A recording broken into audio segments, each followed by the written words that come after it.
Hi friends. అసలు pay slip అంటే ఏంటి? దాంట్లో ఏం మెన్షన్ చేశారు? అనేది ఈ వీడియోలో తెలుసుకుందాం. సో, ముందుగా ఎంప్లాయీ కోడ్.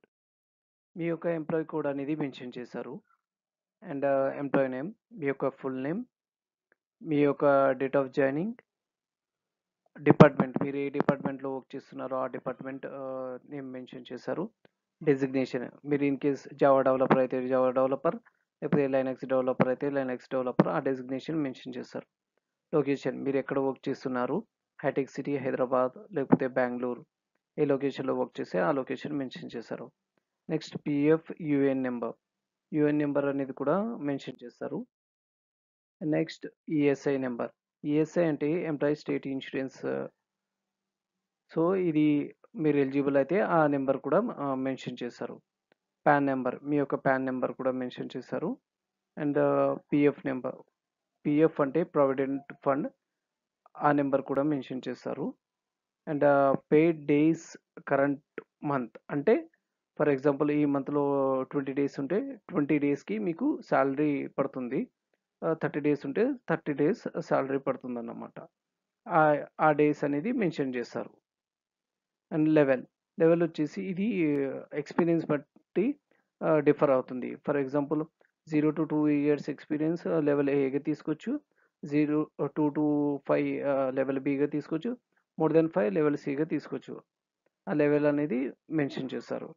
బ్యాంక్ నేమ్ మీ యొక్క బ్యాంక్ నేమ్ మెన్షన్ చేస్తారు. లైక్ ఐసిఐసిఐ అయితే ఐసిఐసిఐ, హెచ్డిఎఫ్సి అయితే హెచ్డిఎఫ్సి.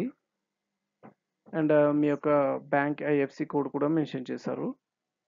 అండ్ మీ యొక్క bank account number. And current month LOP. For example మీకు సరిపడ్డ లీవ్స్ లేకపోతే మీరు అన్‌పెయిడ్ లీవ్స్ తీసుకోవచ్చు. అప్పుడు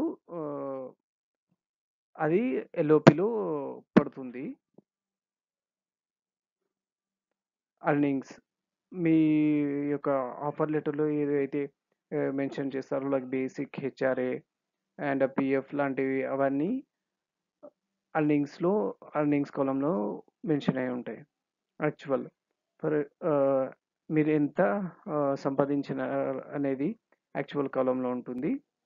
ఏదైతే మీరు సంపాదించారో అది అండ్ కాలమ్‌లో ఉంటుంది.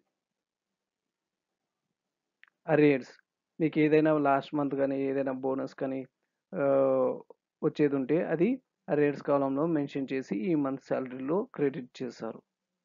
అండ్ టోటల్ ఏదైతే అరియర్స్ గానీ, అండ్ కానీ ఇవి మొత్తం సమ్ చేసి అది టోటల్ కాలమ్‌లో మెన్షన్ చేస్తారు. గ్రాస్ ఎర్నింగ్స్ ఏవైనా డిడక్షన్ కానీ, ఏవైనా ప్లస్, మైనస్ అవన్నీ కలిపి గ్రాస్ ఎర్నింగ్స్ కాలమ్‌లో ఉంటుంది. డిడక్షన్ విషయానికొస్తే డిడక్షన్‌లో పీఎఫ్ డిడక్షన్ ఉండొచ్చు, ప్రొఫెషనల్ టాక్స్ డిడక్షన్ ఉండొచ్చు. అవన్నీ మెన్షన్ చేస్తారు. గ్రాస్ డిడక్షన్ వచ్చేసి పీఎఫ్ ప్లస్ ప్రొఫెషనల్ టాక్స్ అలాంటి డిడక్షన్స్ అన్నీ కలిపి మొ మొ మొత్తం ఎంత డిడక్షన్ అవుతుందో అది గ్రాస్ డిడక్షన్‌లో వస్తుంది.